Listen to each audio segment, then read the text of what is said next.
பார்த்துக்குங்க ஃப்ரெண்ட்ஸ், இதுதான் நம்ம பண்ண. அதாவது இங்கே ஆரம்பித்து 270 அடி வரைக்கும் போகும் கிழக்க. எப்போவுமே பண்ண போடுறது கிழக்கு மேற்காக தான் போடணும்.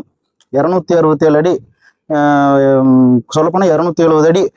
சைடில் ஃபுல்லாக வந்து பார்த்திங்கன்னா புங்க மரம் வச்சுருக்கேன், ஃபுல்லாக நிழலுக்கு. அப்படியே வந்தால் இதுதான் வந்து நம்ம சின்டெக்ஸ் டேங்க், அதாவது கோழிகளுக்கு வந்து தண்ணியெல்லாம் போகிறது. இதுக்கும் நிழலுக்கு புங்க மரம் வச்சுருக்கேன். பக்கத்துலேயே வேப்ப மரம் இருக்குது. இதில் ஒன்று பார்த்தீங்கன்னா பெரிய சைஸ் சின்டெக்ஸ் டேங்க் வந்து 2000 லிட்ரு, கீழே இருக்கிற ரெண்டு வந்து 500 லிட்ரு, மொத்தம் 3000 லிட்டர் கெப்பாசிட்டி. 5000 கோழிக்கு 500 லிட்டரு ஏன் வச்சுருக்கோன்னா, கோழி வந்து வரும்போது கொஞ்சமாக தான் தண்ணி குடிக்கும். ஒரு நாள் 100 லிட்ரு 70 லிட்டரு அந்த மாதிரி தான் குடிக்கும் ஃபஸ்ட் 2-3 நாளைக்கு. அதுக்காக வந்து 500 லிட்டர் இருந்தால் பிரச்சனை இல்லை. 2000 லிட்டர் அப்படி விட முடியாது, 1000 லிட்டரில் விட முடியாது. அதனால் 500 லிட்டரில் வந்து நம்ம மருந்தெல்லாம் கலக்கி விடுறதுக்கு ரொம்ப யூஸ்ஃபுல்லாக இருக்கும்.